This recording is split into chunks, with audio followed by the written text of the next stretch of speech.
एक छोटा और दयालु भालू ब्रूनो रहता था। वह दूसरे भालुओं जितना ताकतवर नहीं था, लेकिन उसका दिल बहुत बड़ा था और वह हमेशा दूसरों की मदद करने की कोशिश करता था। एक ठंडी सुबह जब ब्रूनो नदी के पास मछली पकड़ने गया, तो उसे कहीं से मदद की हल्की आवाज सुनाई दी। आवाज का पीछा करते हुए वह नदी किनारे पहुंचा, जहां उसने एक छोटी हिरनी डेजी को कीचड़ में फंसा हुआ पाया। वह पानी पीने के लिए झुकी थी और फिसलकर कीचड़ में गिर गई थी। उसके पैर कांप रहे थे और उसकी आंखों में डर साफ दिख रहा था। ब्रूनो समझ गया कि वह अकेले डेजी को नहीं खींच सकता, लेकिन उसने हार नहीं मानी।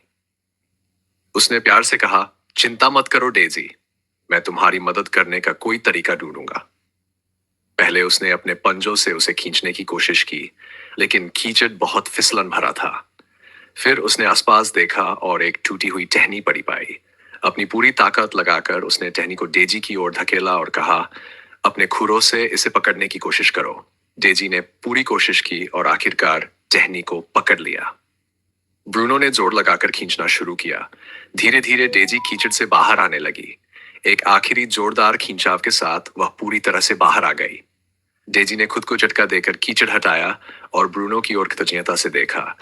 उसने मुस्कुराते हुए कहा, तुमने मेरी जान बचा ली ब्रूनो। मैं नहीं जानती कि तुम्हारे बिना मैं क्या करती। ब्रूनो ने मुस्कुराकर कहा, तुम भी मेरे लिए यही करती डेजी। दोस्त एक दूसरे की मदद करते हैं, चाहे वे छोटे हों या बड़े।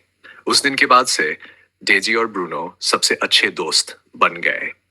जब भी जंगल में किसी को मदद की जरूरत होती, वे दोनों मिलकर मदद करते।